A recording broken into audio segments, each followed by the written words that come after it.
एक छोटे से शहर के किनारे बड़े अक्षरों में दुर्गेश ढाबा लिखा हुआ था। उस आसपास के इलाके में ढाबे का एक विशेष नाम था, क्योंकि यहाँ अमन नाम का रसोइया जो सिजलर्स फायर नूडल्स बनाता था वह बहुत ही प्रसिद्ध था। गर्म गर्म लोहे के तवे पर नूडल्स डालकर जब आग की लपटें ऊपर उठती तो उस जलते हुए नूडल्स को प्लेट में परोसने का अंदाज सभी को आकर्षित करता। लोग इस तीखे और मसालेदार नूडल्स को फूंक मार मार कर बड़े चाव से खाते और उसकी तारीफ करते।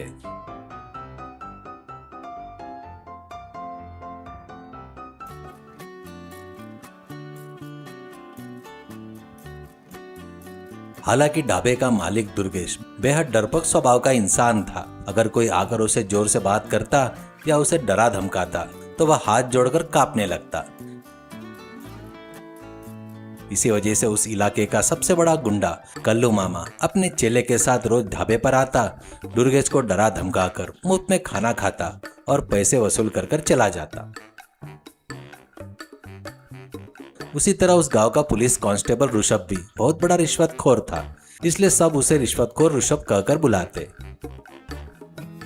वो भी रोज ढाबे पर आता और परमिशन नहीं है, फूड क्वालिटी अच्छी नहीं है कहकर डराकर पैसे वसूल करता।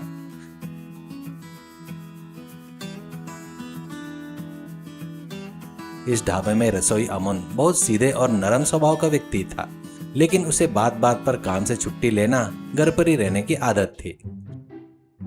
मालिक दुर्गेश उसे चाहे जितनी भी गालियां दे डांटे, वह हर बात के आगे किसे पता था कि ऐसा हो जाएगा और बात टाल देता। अमन का चमन नाम का जुड़वा भाई था। दोनों दिखने में बिल्कुल एक जैसे थे, लेकिन चमन थोड़ा मंदबुद्धि था, इसलिए वह छोटे बच्चों की तरह पतंग उड़ाता।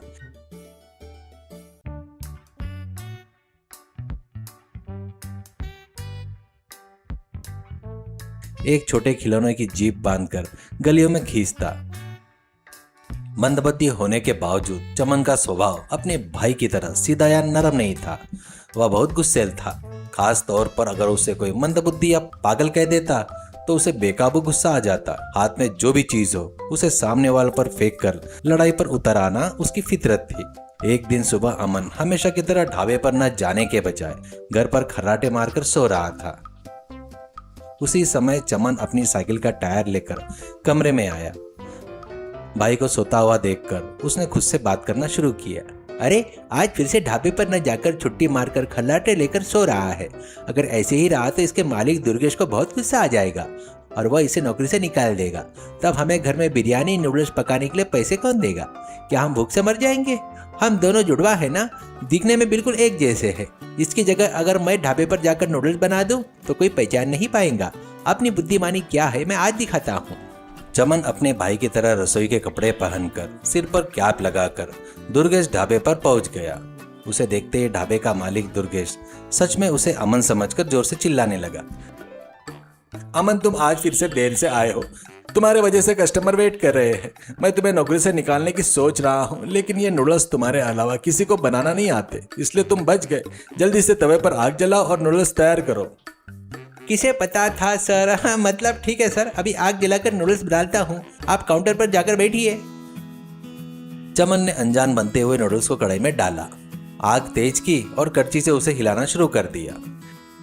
ठीक उसी समय उस इलाके का गुंडा कल्लू मामा अपने दोनों चेलों के साथ हाथ में लाठी लिए धमकाते हुए ढाबे के अंदर आया। वह सीधे दुर्गेश की टेबल पर गया। उसने जोर से हाथ पटका। उस झटके से डरपोक दुर्गेश कांपते हुए अपनी सीट से खड़ा हो गया। ए दुर्गेश, 1 हफ्ता हो गया है, मेरे हफ्ते के पैसे अभी तक मेरे हाथ में नहीं आए। आज मेरे 5,000 देता या इस ढाबे का सारा सामान सड़क पर फेंक दूं। मुझसे पंगा लिया तो तेरी नूडल्स की गाड़ी तोड़ दूंगा, याद रखना। अरे कल्लू मामा जी, थोड़ा धीरे बोलिए, कस्टमर डर रहे हैं। इन दिनों धंधा थोड़ा मंदा चल रहा है सर। कल सुबह ही मैं आपके घर आकर पैसे दे दूंगा, प्लीज एक बार तो छोड़ दीजिए। न कल न आज न परसों, मुझे अभी के अभी पैसे चाहिए, नहीं तो तेरा ढाबा बंद करवा दूंगा। काउंटर पर चल रहे इस झगड़े को नूडल्स बना रहा चमन देख रहा था। कल्लू मामा का यह बर्ताव देखकर उसे भयानक गुस्सा आया। वह कड़ची हाथ में लिए कल्लू मामा के सामने गया। ए गुंडे, मेरे मालिक को इस तरह क्यों डरा रहा है? शराफत से यहाँ से चला जा, नहीं तो अच्छा नहीं होगा। पैसे मांगने में शर्म नहीं आती? ओए अमन, खाना बनाना छोड़कर मुझसे जबान लड़ा रहा है। इन दिनों तेरी चर्बी कुछ ज्यादा ही बढ़ गई है। वैसे आज तेरा चेहरा देखा तूने? थोड़ा पागल और मंदबुद्धि जैसा लग रहा है रे। रोज के मुकाबले आज तेरा दिमाग काम नहीं कर रहा है क्या? मंदबुद्धि सुनते ही चमन की आंखें लाल हो गई। उसका गुस्सा उसकी नस में दौड़ गया। उसने एक पल भी नहीं सोचा, सीधा चूल्हे के पास जाकर उस तवे पर आग की लपटों के साथ पक रहे गर्मा गर्म सीजलर फायर नूडल्स को कढ़ाई समेत उठाया, सीधे कल्लू मामा के चेहरे पर दे मारा। वे जलते हुए गर्म नूडल्स सीधे कल्लू मामा के सिर पर जाकर गिर गए। उस आग के झटके से उसके सारे बाल एक पल में जल गए और कुछ ही सेकंड में उसका सिर गंजा हो गया। नूडल्स उसके सिर में चारों तरफ जटाओं की तरह चिपक गए। अरे बाप रे, जल रहा है, मेरे बाल जल रहे हैं, मेरा सिर जल रहा है। ये रसोईया नहीं, ये राक्षस है, मुझे बचा, भागो रे। कल्लू मामा अपने सिर से नूडल्स को पोंछते हुए डर के मारे चिल्लाते हुए अपने चेलों के साथ गली की तरफ भाग खड़ा हुआ। यह देखकर ढाबे में बैठे सारे कस्टमर जोर जोर से हंसने लगे। दुर्गेश ने अचरज से अपना मुंह खुला की खुला छोड़ दिया। ठीक 10 मिनट बाद उस गांव का रिश्वतखोर कांस्टेबल ऋषभ हाथ में लाठी लिए घुमाता हुआ ढाबे पर आया। आते ही उसने दुर्गेश को देखा और डांटना शुरू किया। ए दुर्गेश, तेरे ढाबे का फूड क्वालिटी के बारे में शिकायत मिल रही है। ऊपर से फायर नूडल्स के नाम पर आग जला रहे हो। क्या इसके लिए फायर परमिशन है क्या? अभी के अभी मेरे जेब में 2000 नहीं डाले तो तेरे खिलाफ केस दर्ज करके सीधे स्टेशन में ले जाऊंगा, समझा?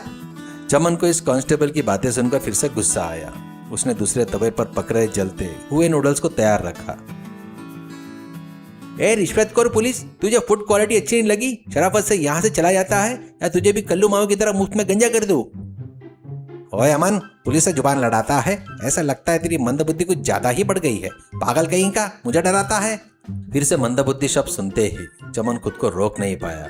उसने तवे पर रखे जलते हुए फायर नूडल सीधे ऋषभ के चेहरे पर फेंक दिए। वे गर्म नूडल्स सीधे ऋषभ की मूछे और सिर पर जाकर गिरे, जिससे उसकी मूछे जल गई और उसकी टोपी उड़ गई। अरे बाप रे, मेरी मूछें जल गई। ये अमन नहीं, भूत है, मुझे मार डाला रे, बचाओ।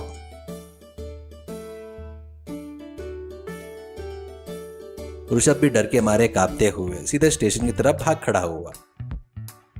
दुर्गेश को चमन की यह हिम्मत देखकर बेहद खुशी हुई। वो चमन के पास आया, उसकी पीठ थपथपाई। अरे वाह चमन, तुमने कितना बड़ा काम कर दिया। रोज मुझे डराने वाले गुंडे और रिश्वतखोर पुलिस वाले दोनों को तुमने अपने ढोल से भगा दिया।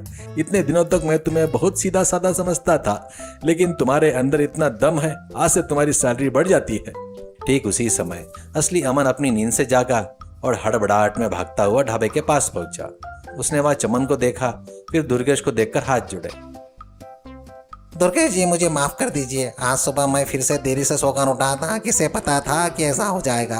अलार्म नहीं बजा, लेकिन मेरी जगह यहाँ जो आया है वो मैं नहीं हूँ, मेरा जुड़वा भाई चमन है। ये थोड़ा मंदबुद्धि है सर, अगर इससे कोई गलती होगी तो माफ कर देना सर। इसे कुछ मत कहिए सर। क्या ये अमन नहीं है, चमन है, मंदबुद्धि है? लेकिन इसने जो काम किया है उससे मेरे ढाबे की रक्षा हुई है अमन। इसके गुस्से ने मेरे ढाबे को बचा लिया। दुर्गेश हंसते हुए चमन की तरफ देखने लगा। चमन बड़े गर्व से सीना तान कर खड़ा था। चमन, तुम मंदबुद्धि नहीं हो, बल्कि मेरे ढाबे के असली बॉडीगार्ड हो। अमन रोज यहाँ खाना बनाएगा, तुम रोज इस ढाबे के रक्षक बनकर रहोगे। अगर कोई गुंडा या रिश्वतखोर आए तो अपनी फायर नूडल से उसे गंजा कर देना। तुम्हें मैं हर महीने अच्छी सैलरी दूंगा। चमन इन बातों से बेहद खुश हुआ।